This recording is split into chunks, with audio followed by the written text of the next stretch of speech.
இன்றைக்கு நவீன உலகத்திலே நீ தாழ்ந்தவன், நீ உயர்ந்தவன், இவன் கோயிலுக்குள்ள வரக்கூடாது, இவன் மட்டும்தான் கோயிலுக்குள்ள வரணும் அப்படின்னு சொல்லக்கூடியதை பார்க்கிறோமா இல்லையா? ஆனா இஸ்லாத்தை பாருங்க, உயர்ந்தவன் தாழ்ந்தவன் எதுவுமே கிடையாது, தீண்டாமை கிடையாது, நீ கருப்பன் வெள்ளையன் எதுவுமே கிடையாது.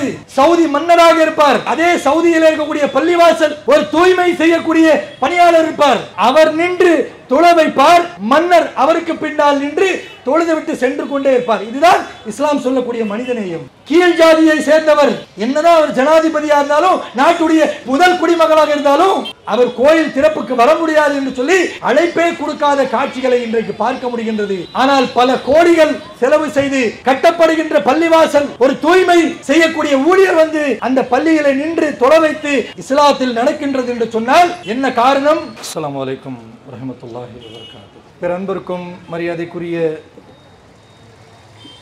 ஏக இறைவனாகிய எல்லாம் வல்ல அல்லாஹ்வின் நல்லடியார்களே, என் அருமை இஸ்லாமிய சகோதர சகோதரிகளே, பெரியவர்களே, இஸ்லாத்தை ஏற்றுக்கொள்ளாத மாற்று மதத்தை கடைபிடிக்கக்கூடிய நம் தொப்புள் கொடி உறவுகளான சகோதர சகோதரிகளே, நம் அனைவர் மீதும் ஏக இறைவனுடைய சாந்தியும் சமாதானமும் என்றென்றும் நின்று நிலவட்டுமாக.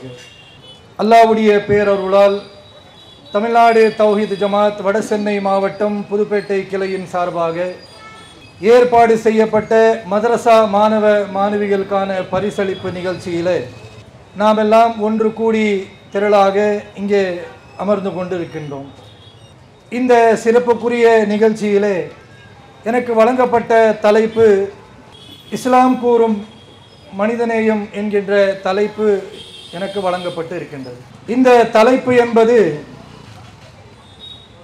இன்றைய காலகட்டத்திற்கு மிக அவசியமான தேவையான ஒரு தலைப்பாக தான் இருக்கின்றது.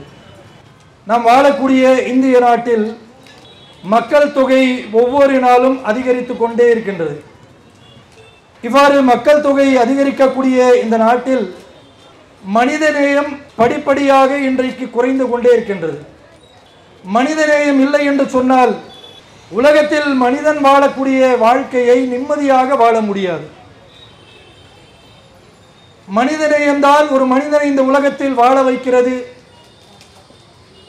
மனிதநேயம்தான் இந்த உலகத்தில் ஒவ்வொரு சிறந்த பாடத்தை ஒவ்வொரு மனிதனுக்கும் கற்றுத் தருகின்றது. பிற மனிதனுக்கு உதவி செய்வது என்பது ஒரு மனிதனுடைய முக்கியமான செயலாக இருக்க வேண்டும். ஆனால் இன்றைக்கு அந்த செயல் மெல்ல மெல்ல குறைந்து கொண்டிருக்கக்கூடிய காட்சிகளை நாம் வாழக்கூடிய இந்த இந்திய நாட்டிலே நாம் பார்க்க முடிகின்றதா இல்லையா? எந்த அளவிற்கு என்று சொன்னால், ஒருவர் வீதியிலே சென்று கொண்டிருக்கும் பொழுது வாகனத்தில் செல்கிறார் என்று சொன்னால் செல்லக்கூடியவர்களுக்கு ஒரு விபத்து ஏற்படலாம், அந்த விபத்திலே அவர் காயமடையலாம், காயமடைந்தவர்களுக்கு முதல் உதவி கொடுக்கக்கூடிய ஒரு நிலை ஏற்படலாம். அப்படி ஏற்படக்கூடிய அது போன்ற தருணங்களில் இன்றைக்கு பல இடங்களில் பார்க்க முடியக்கூடிய காட்சி என்னவென்று சொன்னால், ஒருவர் விபத்திலே சிக்கியிருப்பார், இரத்த காயத்தோடு அவர் அங்கே படுத்துக் கொண்டிருப்பார். மனிதநேயம் உள்ளவர்கள் அது போன்ற நேரத்தில் அவரை அழைத்து மருத்துவமனைக்கு சென்று சிகிச்சை பெறக்கூடிய ஒரு நிலை ஏற்படுத்த வேண்டுமே தவிர மற்ற எந்த ஒரு காரியமும் மற்றவர்களுக்கு அதை பார்க்கக்கூடியவர்களுக்கு முக்கியமானது அல்ல. ஆனால் இன்றைக்கு என்ன நிலைமை? ஒருவர் காயத்தால் இரத்தத்தில் ஊறி அவர் படுத்திருந்தாலும், அவர் மோசமான நிலையில் இருந்தாலும், இன்றைக்கு பெரும்பான்மையான மக்களுடைய நிலைமை எப்படி ஆகிவிட்டது என்று சொன்ன,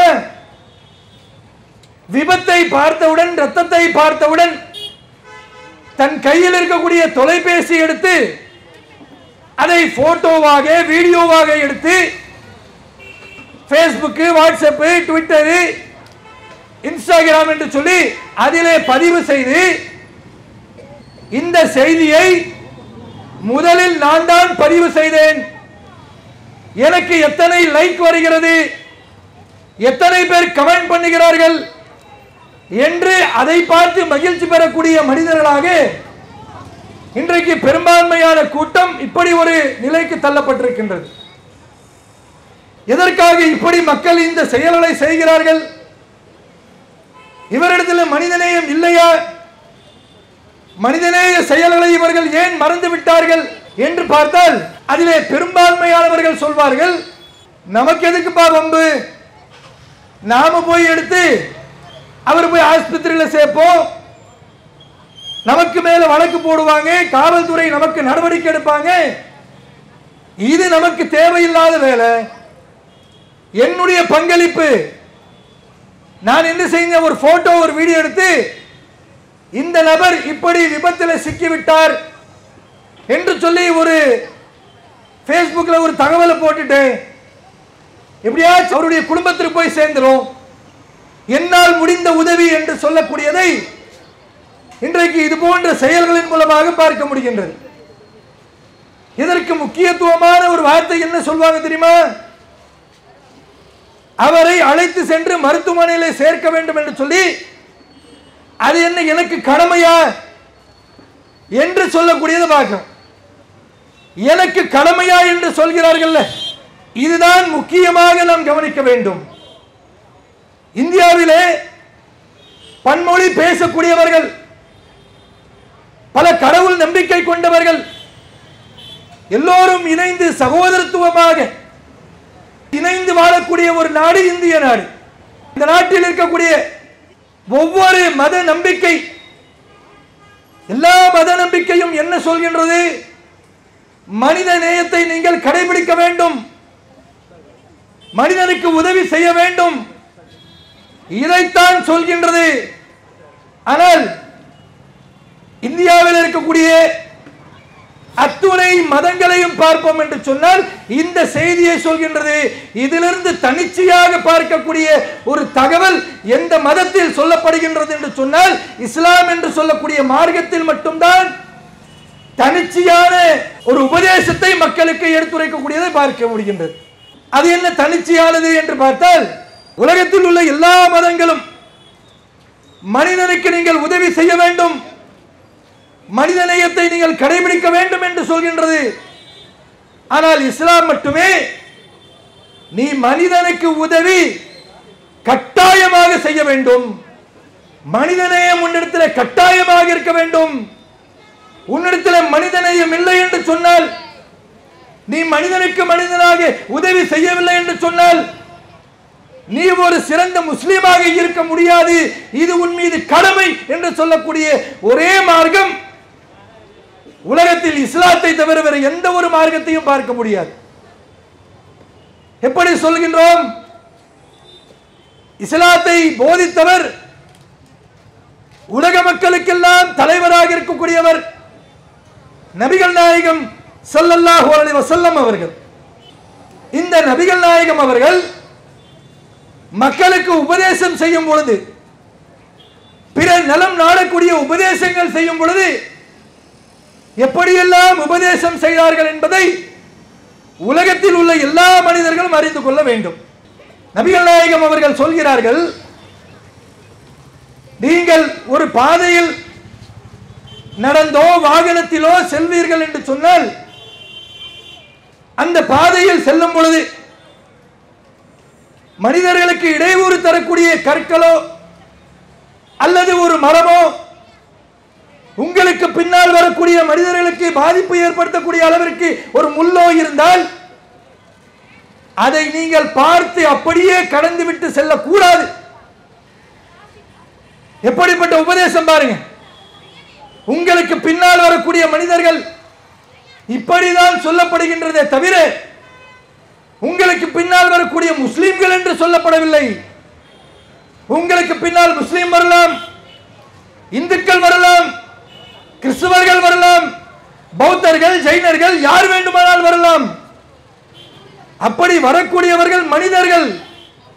அந்த மனிதர்களுக்கு இடையூறு இல்லாமல், அவர்களுக்கு எந்த விதமான கஷ்டங்களை ஏற்படுத்தக்கூடிய அளவிற்கு இல்லாமல் துன்பம் தரக்கூடிய, துயரத்தை ஏற்படுத்தக்கூடிய, காயத்தை ஏற்படுத்தக்கூடிய அந்த பொருட்களை நீங்கள் அகற்றிதான் செல்ல வேண்டும். அப்படி சென்றால் உங்களுக்கு படைத்த இறைவன் அதன் மூலமாக நன்மை தருவான் என்று போதிக்கக்கூடிய மார்க்கம் இஸ்லாமிய மார்க்கம்.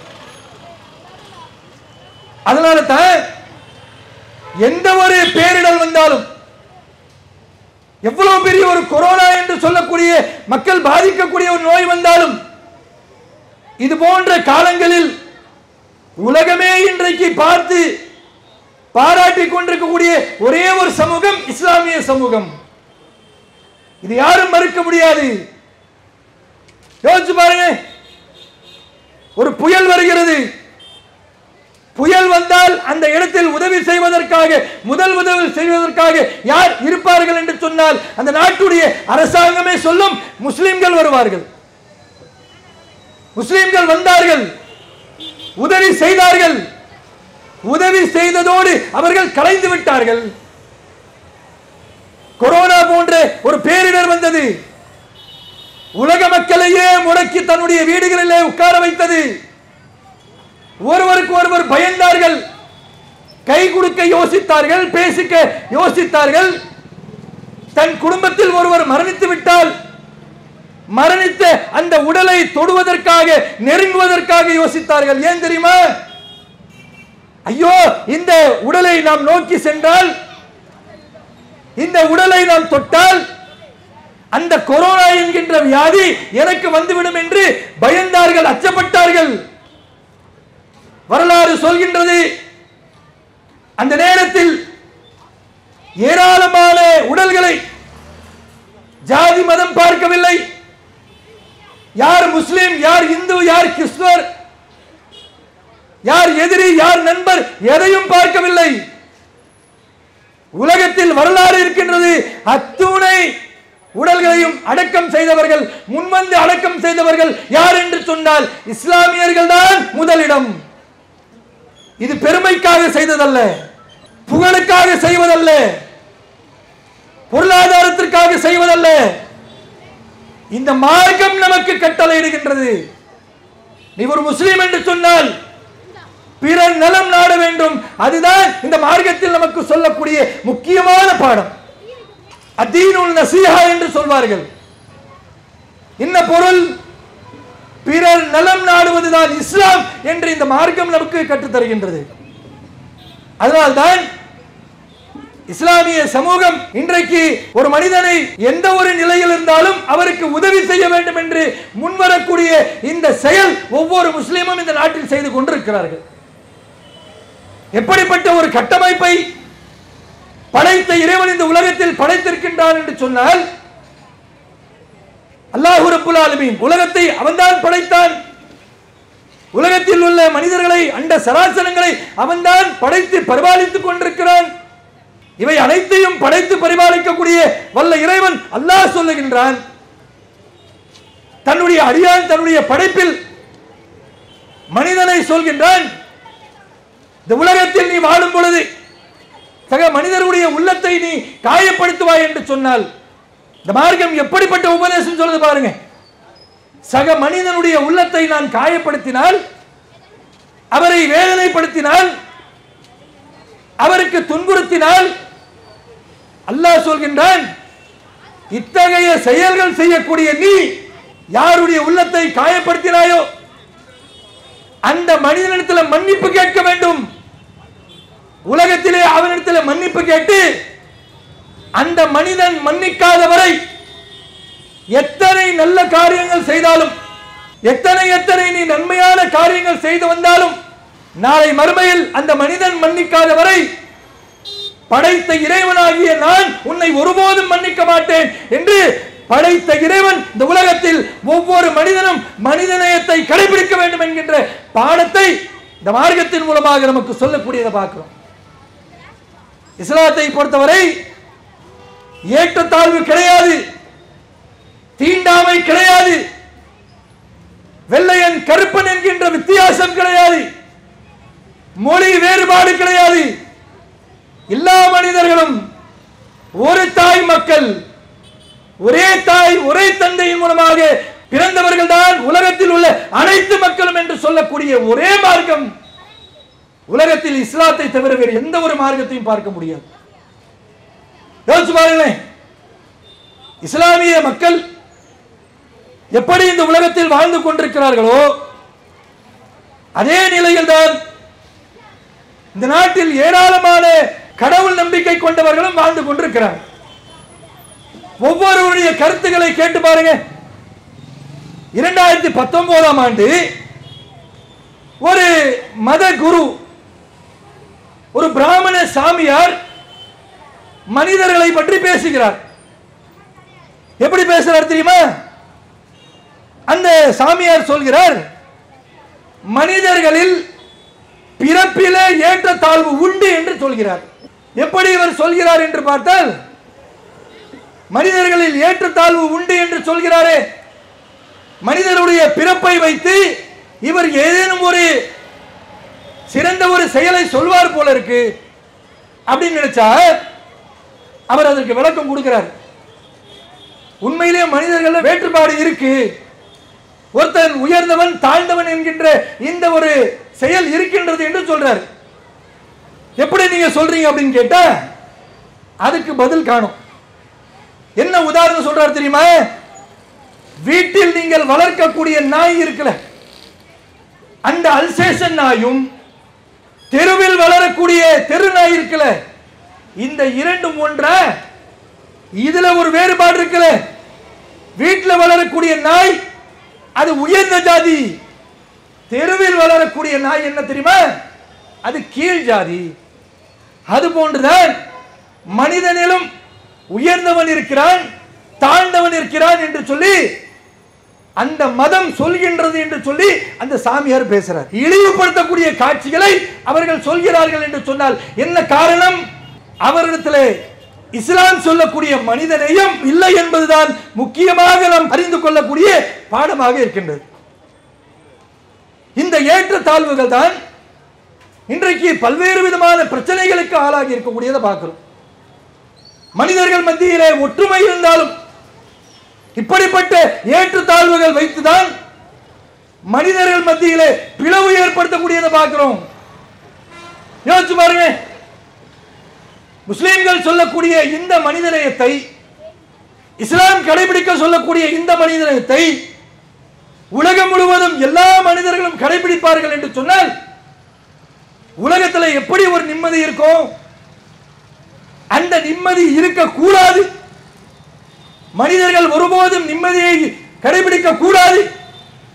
இவர்கள் மத்தியிலே ஒரு பிரிவினை இருக்க வேண்டும் என்பதற்காகத்தான் ஒரு சில கூட்டம், நம்மோடு வாழக்கூடிய எல்லா இந்துக்களும் அப்படி அல்ல, எல்லா கிறிஸ்துவர்களும் அப்படி அல்ல, எந்த ஒரு மதத்தை சேர்ந்தவர்களும் எல்லோரும் ஒற்றுமையாக இருக்க வேண்டும் என்கின்றதான் அவருடைய நிலை இருக்கின்றது.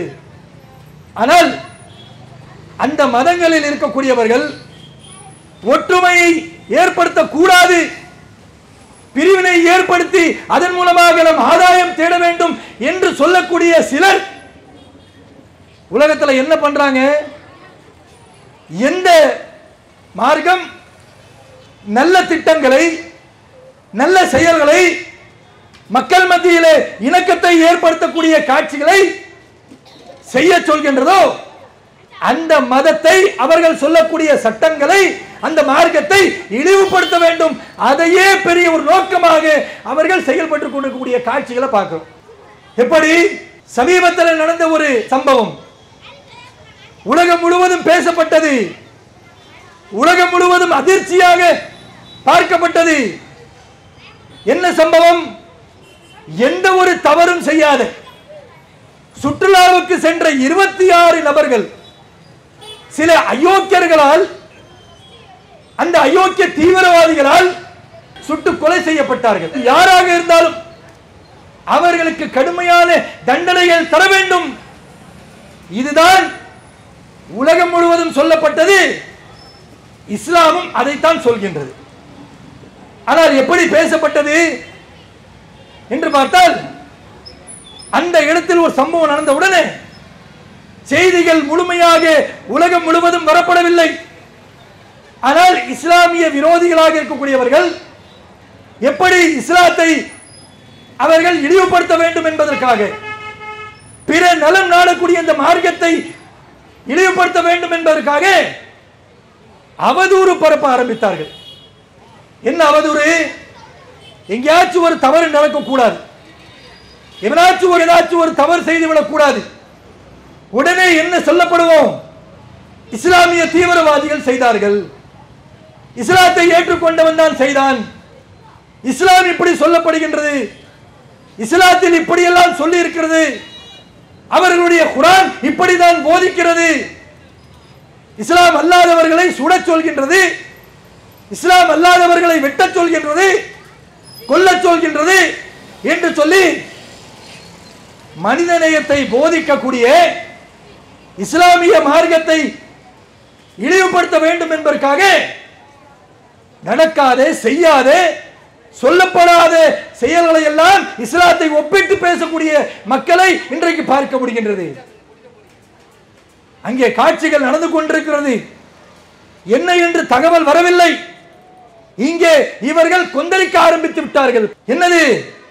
நடக்காத செயல்கள். யாரெல்லாம் சுட்டு கொன்னார்களோ அவர்கள் சுட்டவர்களை, கொன்னவர்களை ஒவ்வொருடைய பெயரை கேட்டு அவர்களை கொலை செய்தார்களாம். யோசிச்சு பாருங்க. ஒவ்வொருத்தன் வந்து எப்ப உன் பேர் என்ன அப்படின்னு சொன்ன உடனே அவன் இந்துவுடைய பேர் சொன்ன சுட்டுட்டானா. இல்லங்க நான் முஸ்லீம் அப்படின்னு சொன்ன உடனே உன் பேண்ட கழட்டு நான் பார்க்கணும் அப்படின்னு சொல்லி சுட்டானா. எப்படி ஒரு கதையை கட்டி இஸ்லாத்தை இழிவுபடுத்தக்கூடிய செயலை செய்யக்கூடியதை பார்க்கிறோமா இல்லையா? இப்படிப்பட்ட செய்திகளை இவர்கள் இங்கு பரப்ப ஆரம்பித்தாங்க. ஒன்றை இவர்கள் மறந்து விடுகிறார்கள். என்றைக்கும் சத்தியம் வெல்லும், அசத்தியம் அழிந்தே போகும். இது உலகத்தில் யாரும் தடுக்க முடியாது. நீ பொய் சொல்வாய் என்று சொன்னால் அந்த பொய் உலகத்தில் அது வெளிப்படை வரும். உன்னை அதை காயப்படுத்தும், உன்னை ஒரு பொய்யன் என்று உலகத்தில் சொல்ல வைக்கும். அதை மறந்துவிட்டு முஸ்லிம்கள் இப்படி செய்யறாங்க, தீவிரவாதிகள் இப்படி செஞ்சுட்டாங்க, இஸ்லாமிய பயங்கரவாதிகள் இப்படி செய்தார்கள், குர்ஆன்ல சொல்லப்பட்டிருக்கு அப்படின்னு சொல்லி இழிவுபடுத்த வேண்டும் என்பதற்காக செய்தார்கள். ஆனால் இவர்கள் சொன்ன பொய் எத்தனை மணி நேரம் இந்த உலகத்தில் உலா வந்தது. இரவு சொல்றாங்க, காலை பகலிலே விடியும் பொழுது அந்த நிகழ்வை சந்தித்தவர்கள், நேரிலே பார்த்தவர்கள், அந்த நிகழ்விலே பாதிக்கப்பட்டவர்கள், அந்த மனிதர்களே உலகத்திற்கு செய்தி சொல்ல ஆரம்பிச்சாங்க. என்ன செய்தி தெரியுமா? இந்த துப்பாக்கி சூடு யாரெல்லாம் இந்த தீவிரவாத செயல்களை செய்தார்களோ இவர்களையும் இந்திய முஸ்லிம்களையும் ஒப்பிட்டு நீங்கள் ஒருபோதும் பேசக்கூடாது, அதுக்கும் இவர்களுக்கும் எந்த விதமான சம்பந்தம் இல்லை என்று சொல்லி அவர்களே சொல்ல ஆரம்பித்து விட்டார்கள். உலகத்துக்கு சொல்றாங்க. எப்படி சொல்றாங்க தெரியுமா? அந்த இடத்தில் இருக்கக்கூடிய முஸ்லிம்கள் மட்டும் இல்லை என்று சொன்னால் அல்லாஹ் எப்படி பேச வைக்கிறான் பாருங்க. அந்த இடத்தில் இருக்கக்கூடிய முஸ்லிம்கள் மட்டும் இல்லை என்று சொன்னால் இன்றைக்கு நம்முடைய தாய் நாட்டுக்கு திரும்பி இருக்கிறோமே, பத்திரமாக ஆரோக்கியமாக நல்ல முறையில் நாம் திரும்பி இருக்கிறோமே, அவர்கள் மட்டும் இல்லை என்று சொன்ன நாம் இந்த நாட்டை திரும்பி இருக்க மாட்டோம். இஸ்லாமியர்கள் தான் நமக்கு உதவி செய்தார்கள். எந்த அளவிற்கு உதவி செய்தார்கள்? நம்மை கொலை செய்ய வந்த தீவிரவாதியோடு ஒரு இஸ்லாமியர் அவரோடு சண்டையிட்டு போராடி நம்மை காப்பாற்ற வேண்டும் என்பதற்காக தன்னுடைய உடலிலே தீவிரவாதிகள் சுட்ட அந்த குண்டை வாங்கி கொண்டு அவர் மரணித்து விட்டார், நம்மை காப்பாற்றினார் என்று சொல்லி அந்த இடத்திலே இருக்கக்கூடிய மக்கள் உலகத்திற்கு சொல்ல ஆரம்பித்தார்கள். ஒவ்வொரு தகவல் வருகிறது. காலில் அடிபட்டுச்சு, நடக்க முடியல, யார் உதவி செய்தா தெரியுமா? மனிதநேயம் உள்ள முஸ்லிம்கள் தான் என்னை தூக்கி கொண்டு மருத்துவமனைக்கு சென்றார்கள். ஏராளமான முஸ்லிம்கள் நம்மை அரவணைத்து பாதுகாப்பாக தங்களுடைய வீட்டுக்கு அழைத்து சென்றார்கள். உணவுக்கு கஷ்டப்படக்கூடிய நமக்கு உணவு கொடுத்தார்கள், அவருடைய வீட்டிலே தங்க வைத்தார்கள். நல்ல முறையிலே தாய் நாட்டுக்கு அனுப்பி வைத்தவர்கள் முஸ்லிம்களை தவிர வேறு யாரும் இல்லை என்று சொன்னார்கள். எப்படி செய்ய முடிகிறது? யோசிச்சு பாருங்க.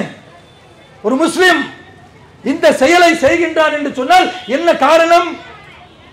புகழுக்காகவா, பேருக்காகவா, அதன் மூலமாக ஏதேனும் ஒரு ஆதாயம் கிடைக்கும் என்பதற்காகவா? இல்லை. இந்த மார்க்கம் ஒவ்வொரு முஸ்லிமுக்கும் தரக்கூடிய பாடத்தில் முக்கியமான பாடம், நீ பிறருக்கு உதவி செய்ய வேண்டும். அதான் இந்த மார்க்கம் சொல்லுது. உயிரினும் மேலான நபிகள் நாயகம் ஸல்லல்லாஹு அலைஹி வஸல்லம் அவர்கள் சொல்லக்கூடிய போதனைகளில் முதன்மையான போதனை என்னவென்று சொன்னால், அத்தீனுன் நஸீஹா, பிறர் நலம் நாட வேண்டும். இந்த பிறர் நலம் நாடக்கூடிய பண்பு உன்னிடத்தில் இல்லை என்று சொன்ன முழுமையான முஸ்லிமா இருக்க முடியாது. நீ நன்மை பெற முடியாது. நாளை மறுமையில் உனக்கு சுவனம் வேண்டுமா? பிற மக்களுக்கு உதவி செய்கிறாங்க. அப்படிப்பட்ட ஒரு பாடத்தை, மனித நேயத்தை வளர்க்கக்கூடிய மார்க்கம் உலகத்தில் இஸ்லாத்தை தவிர வேற எந்த ஒரு மதத்தையும் பார்க்க முடியாது. மற்ற மதங்கள் எல்லாம் சொல்லும். என்ன சொல்லும்? நீ மனிதனுக்கு உதவி செய்ப்பா, பசித்தவனுக்கு உணவு கொடு, கண் இல்லாதவனுக்கு கண்ணு கொடு, கிட்னி இல்லையா கிட்னி கொடு, ரத்தம் தேவைப்படக்கூடியவர்கள் ரத்தம் கொடு அப்படின்னு சொல்லும். ஆனால் இஸ்லாம் எப்படி சொல்றது? நீ குடுன்னு சொல்லல, நீ உதவி செய்தாக வேண்டும், கொடுத்தாக வேண்டும். அதன் மூலமாக தான் இறைவனுடைய திருப்தியை நீ அடைய முடியும் என்று அல்லாஹ் ரப்பல் ஆலமீன் சொல்லக்கூடியதை நபிகள் நாயகம் ஸல்லல்லாஹு அலைஹி வஸல்லம் அவங்க நமக்கு பாடமாக எடுத்து சொல்லக்கூடியதை பார்க்கிறோம். அதனால தான் இன்றைக்கு பாருங்க, இதே தமிழகத்தில் ஏறத்தாழ பெருமைக்காக அல்ல, பெருமைக்காக செய்திருந்தால் ஆங்காங்கே இந்த பெருமைக்குரிய பலகைகள், தகவல்கள் நாம் மக்கள் மத்தியில் எடுத்துரைத்திருப்போம். எத்தனை மக்களுக்கு தெரியும்? ஏறத்தாழ 12 ஆண்டுகளாக தமிழகத்திலே இரத்த தான சேவைகள், இந்த சேவைகளை செய்யக்கூடிய முதல் இடம் பிடிக்கக்கூடியவர்கள் யார் என்று சொன்னால் முஸ்லிம்கள். அதிலும் குறிப்பாக தமிழ்நாடு தௌஹீத் ஜமாத் என்று சொல்லக்கூடிய இந்த அமைப்பை சார்ந்த முஸ்லிம்கள் முதல் இடம் பிடித்துக் கொண்டிருக்கிறாங்க. ஒவ்வொரு ஆண்டும் தமிழக அரசாங்கம் நம்மை அழைத்து சான்றுகள் கொடுத்து கொண்டிருக்கிறார்கள். ஏன் தராங்க? வேற வேலை இல்லையா அவங்களுக்கு? சும்மா தெருவில் போறவன் எல்லாம் கூப்பிட்டு கொடுக்கக்கூடிய காட்சி அது. அப்ப ஏறத்தாழ 12 ஆண்டுகளாக தமிழகத்திலே இரத்த சேவைகளில் இரத்த தானம் வழங்குவது, அவசரத்துக்கு இரத்த தானங்கள் செய்வது, இந்த சேவைகளில் தொடர்ச்சியாக முதலிடம் பெறக்கூடிய இந்த செயலை இந்த ஜமாத்தின் சார்பாக முஸ்லிம்கள் செய்து கொண்டிருக்கிறார்கள். எதற்காக? ஆண்டுக்கு ஒரு முறை இந்த அரசாங்கம் கொடுக்கக்கூடிய சான்றுகளுக்காகவா? இல்லை, மனித நேயத்தை காப்பாற்றுவதற்காக, கடைபிடிப்பதற்காக. படைத்த இறைவன் சொல்கின்றான், ஒரு மனிதனை நீ வாழ வைத்தால் உலகத்தில் படைத்த எல்லா மனிதர்களையும் நீ வாழ வைத்தவன் போலாக அதற்கேற்ற நன்மை நான் தருவேன் என்று சொல்லக்கூடிய பாடத்தை இந்த மார்க்கம் நமக்கு கற்றுத் தருகின்றது. அந்த நன்மையை பெற வேண்டும், உலகத்தில் மனிதர்களுக்கு நாம் உதவி செய்ய வேண்டும். அதன் மூலமாக இறைவன் தரக்கூடிய நன்மைகள் அனைத்தையும் நாம் பெற வேண்டும் என்கின்ற நோக்கத்தோடு தான் உலகத்தில் உள்ள எல்லா முஸ்லிம்களும் மனிதநேய செயல்களில் ஈடுபடக்கூடிய காட்சிகளை உலகம் முழுவதும் பார்த்துக் கொண்டிருக்கிறோம். அப்படிப்பட்ட உபதேசம் செய்யக்கூடிய இந்த மார்க்கத்தை, மனிதனை மனிதனாக பார்க்க வேண்டும் என்று சொல்லக்கூடிய இந்த மார்க்கத்தை, இப்படிப்பட்ட ஒரு பாடத்தை வழங்கக்கூடிய திருமறை குர்ஆனை இன்றைக்கு இருக்கக்கூடிய இஸ்லாமிய விரோதிகளில் சிலர் அவருடைய வார்த்தைகளால், அவருடைய சொல்களால் இழிவுபடுத்தி விடலாம் என்று நினைத்துக் கொண்டிருக்கிறார்கள். அறிந்து கொள்ளுங்கள், இஸ்லாத்தை ஒழிப்பதற்காக நீங்கள் எத்தனை திட்டங்கள் தீட்டினாலும், எத்தனை அடக்குமுறைகளை வைத்தாலும், உங்களுடைய திட்டங்களை தகுதிபடியாக்கக்கூடிய வல்ல இறைவன் ஒருவன் இருக்கின்றான். அவன் முன்னாடி உன் படம் செல்லாதுப்பா. எத்தனை எத்தனை ஆண்டுகளாக முஸ்லிம்கள் மீது எத்தனை எத்தனை வன்கொடுமைகள், எத்தனை எத்தனை கொடூரங்கள் பார்க்கிறோமா இல்லையா? இஸ்லாமியருடைய ஒரு நாடு, அந்த நாட்டுக்குள் பஞ்சம் புகுவதற்காக வருகிறார். உலகத்தில் உள்ள எல்லா மனிதர்களும் அறிந்து வைத்த ஒரு வரலாறு. இன்றைக்கு பார்க்கிறோமா இல்லையா? பாலஸ்தீன்ல ஏராளமான முஸ்லிம்கள், பிள்ளைகள், குழந்தைகள், பெரியவர்கள் பாரபட்சம் இல்லாமலே இவர்களை எல்லாம் கொன்று குவித்துக் கொண்டிருக்கிறான் இஸ்ரேல்காரன். அவனுடைய நாடாது யூதனாக இருக்கக்கூடிய இஸ்ரேலில் இருக்கக்கூடிய அந்த மனிதர்கள் அவர்களுக்கென்று ஒரு நாடே இல்லாமல் ஏதாச்சும் ஒரு இடம் கிடைக்குமா, அங்கே நம்ம குடியிருப்போமா அப்படின்னு சொல்லி ஒவ்வொரு நாட்டில் பிச்சை எடுத்துக் கொண்டிருந்தவர்கள்.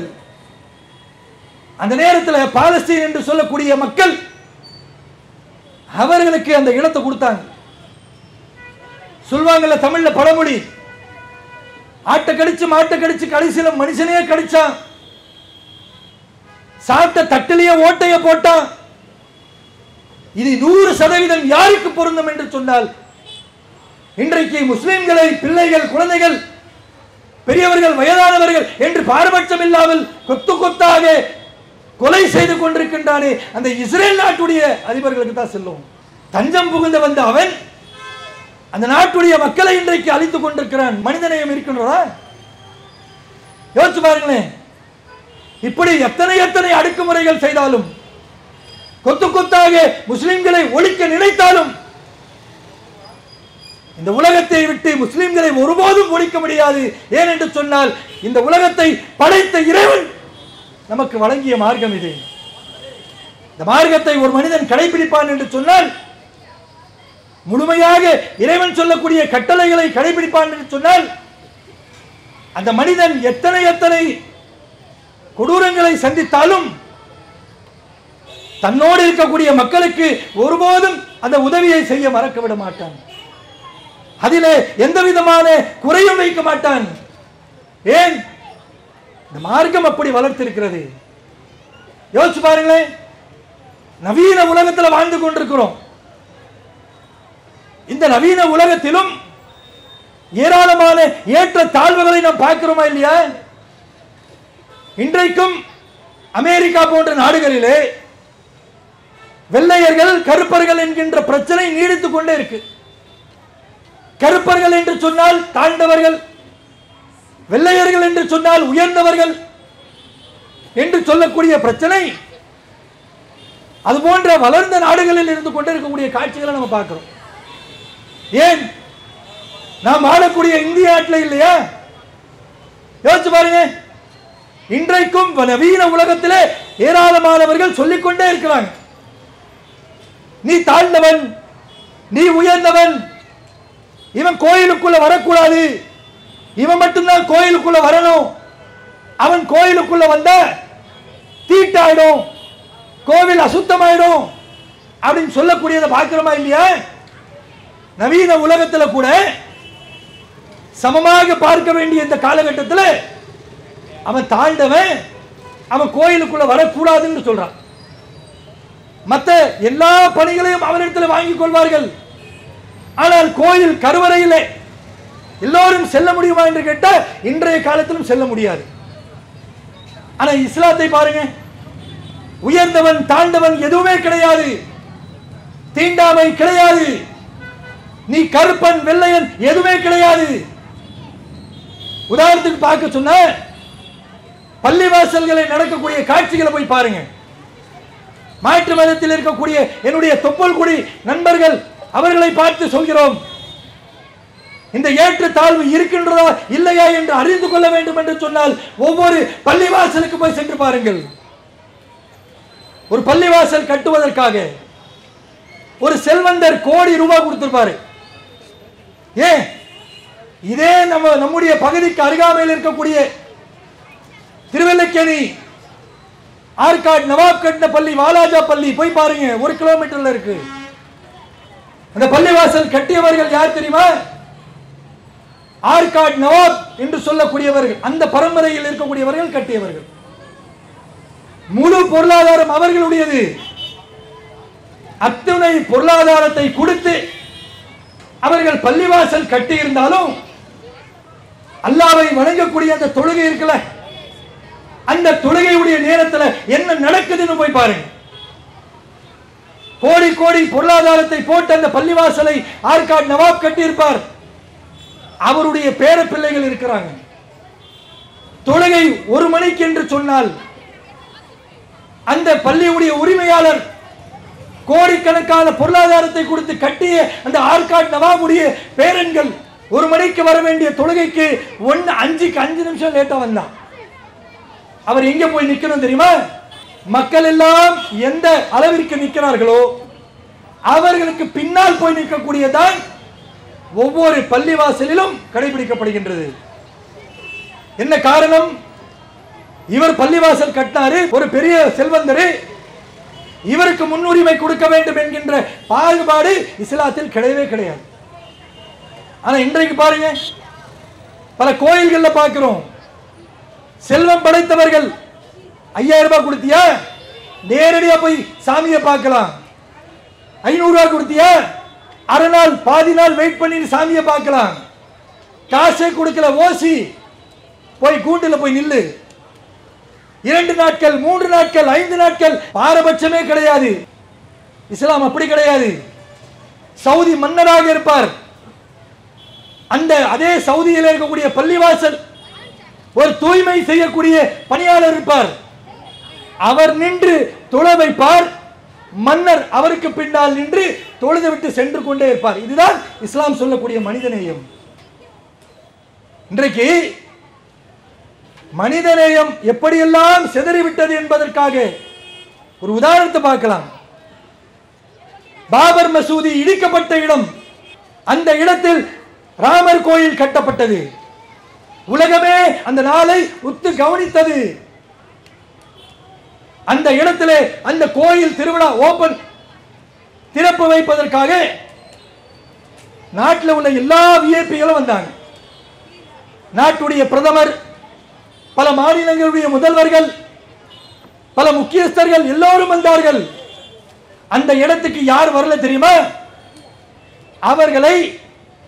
அவருக்கு அழைப்பை கொடுக்கல. யாரு? இந்த நாட்டுடைய முதல் குடிமகன், இந்த நாட்டுடைய ஜனாதிபதி திருமதி திரௌபதி முர்மு என்று சொல்லக்கூடிய ஜனாதிபதிக்கு ராமர் கோயில் திறப்பு விழாக்கு அனுமதி கிடையாது, அழைப்பு தரப்படவில்லை. ஏன்? நம் நாட்டுடைய ஜனாதிபதி கீழ் ஜாதியை சேர்ந்தவரா. என்ன காரணத்தை சொல்றாங்க பாத்தீங்களா?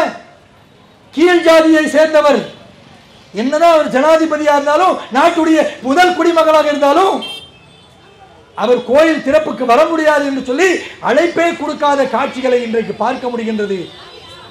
ஆனால் பல கோடிகள் செலவு செய்து கட்டப்படுகின்ற பள்ளிவாசல், ஒரு தூய்மை செய்யக்கூடிய ஊழியர் வந்து அந்த பள்ளிகளை நின்று தொழ வைத்து பள்ளியுடைய திறப்பு விழாவை நடத்தக்கூடிய செயல்களை இஸ்லாத்தில் நடக்கின்றது என்று சொன்னால் என்ன காரணம்? இந்த மார்க்கம் மனிதநேயத்தை போதிக்கின்றது, மனிதனை மனிதனாக பார்க்க சொல்கின்றது. இந்த மார்க்கம் அவர் எந்த மதத்தை சார்ந்து இருந்தாலும் நீ அவனுக்கு செய்ய வேண்டிய உதவிகளை கட்டாயமாக செய்ய வேண்டும் என்று சொல்லி கட்டளையிடுகின்றது. அது போன்ற கட்டளையை ஏற்றுக்கொண்ட முஸ்லிம்களாக தான், பிறருக்கு உதவி செய்யக்கூடியவர்களாக தான் உலகத்தில் வாழக்கூடிய ஒவ்வொரு முஸ்லிமும் வாழ்ந்து கொண்டிருக்கிறார்கள் என்பதை தெரிவித்துக் கொண்டு என்னுடைய இந்த உரையை நிறைவு செய்கிறேன். வாஹிர் துவானா அல்ஹம்துலில்லாஹி ரப்பில் ஆலமீன். அஸ்ஸலாமு அலைக்கும் வரஹ்மத்துல்லாஹி வபரகாத்துஹு.